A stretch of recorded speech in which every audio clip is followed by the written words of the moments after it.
ईसा पूर्व 261। रात का अंधेरा अभी पूरी तरह छोटा भी नहीं था, लेकिन कलिंग की धरती पर सूरज उगने से पहले ही विनाश उतर चुका था।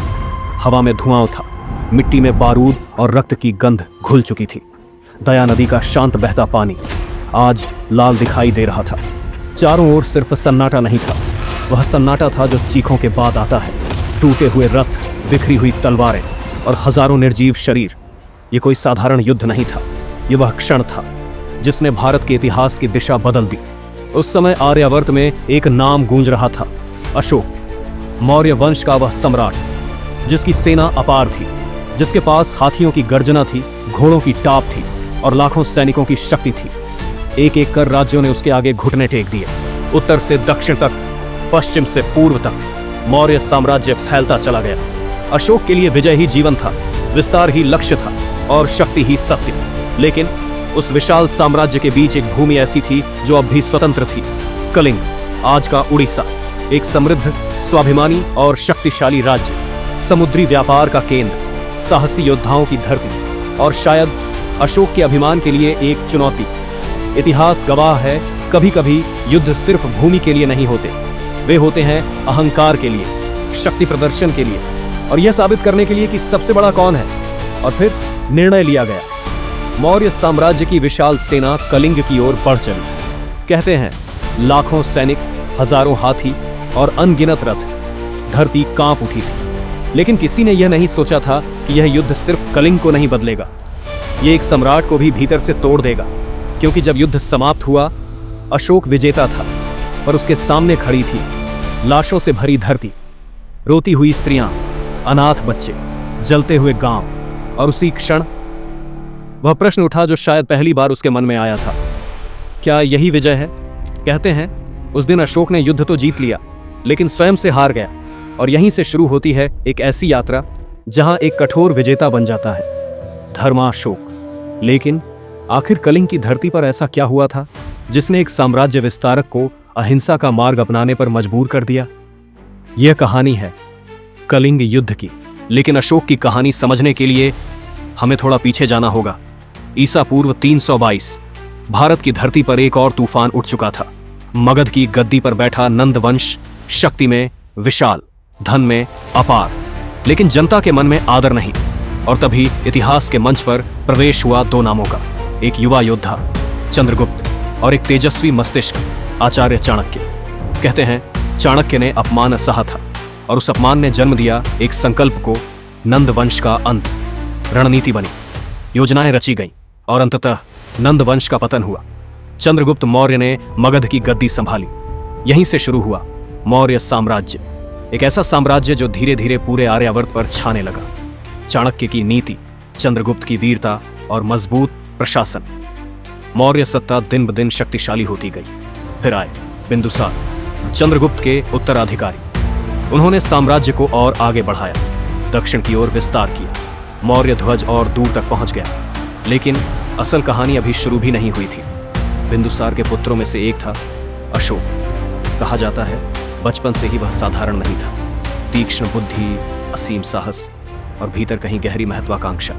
जब तक्षशिला में विद्रोह हुआ तो उसे शांत करने भेजा गया, अशोक को। और उसने क्या किया? विद्रोह कुचल दिया निर्दयता से।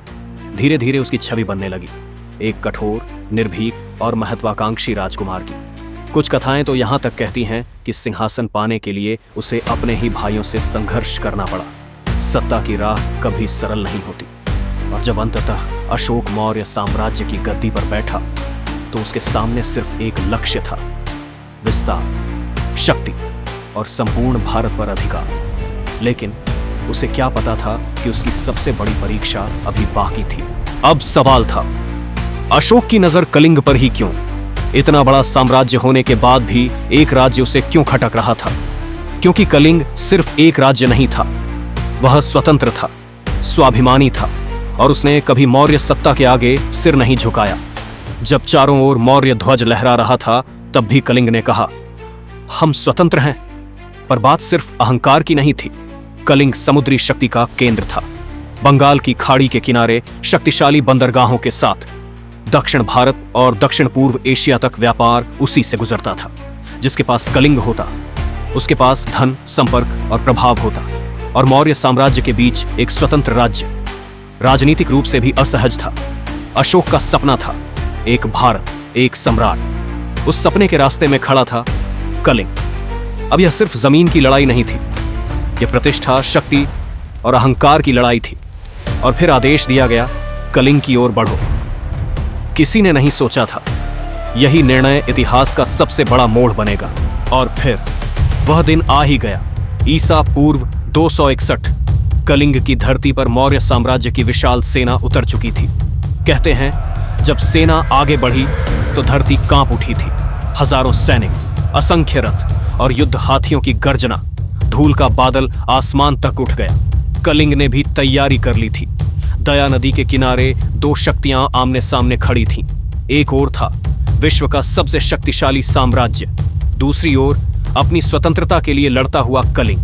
पहला शंख बजा और फिर इतिहास की सबसे भीषण टक्कर शुरू हुई। हाथियों की भिड़ंत से धरती हिल उठी, घोड़ों की टाप से मैदान गूंज उठा, तलवारों की टकराहट मानो बिजली कड़क रही हो। भाले हवा चीरते हुए आगे बढ़े, ढालें टूटती गईं, रथ उलटते गए। दया नदी के किनारे घंटों नहीं, दिनों तक युद्ध चलता रहा। कोई पीछे हटने को तैयार नहीं था। कलिंग के योद्धा जानते थे ये केवल भूमि की लड़ाई नहीं है, ये अस्तित्व की लड़ाई है। और मौर्य सेना के लिए ये सम्राट की प्रतिष्ठा का प्रश्न था। हर प्रहार के साथ चीखें उठती, हर पल धरती और लाल होती जाती। युद्ध अब सिर्फ रणनीति नहीं रहा था, यह उग्रता बन चुका था। और जब सूर्य अस्त हुआ तो उसके साथ हजारों जीवन भी ढल चुके थे। लेकिन ये तो अभी शुरुआत थी, क्योंकि जो दृश्य युद्ध के अंत में सामने आने वाला था वह किसी ने कल्पना भी नहीं की थी। युद्ध खत्म हो चुका था। मैदान में लाशें थीं, चीखें थीं और खून से लाल हुई धरती। विजय तो मिल गई थी, लेकिन उस दिन अशोक हार गया था। 1 लाख से ज्यादा लोग मारे गए, हजारों परिवार उजड़ गए।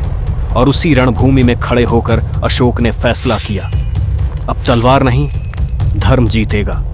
कलिंग ने एक सम्राट को नहीं बदला, उसने इतिहास बदल दिया। क्योंकि उसी दिन युद्ध का अशोक मर गया और जन्म हुआ महान अशोक का।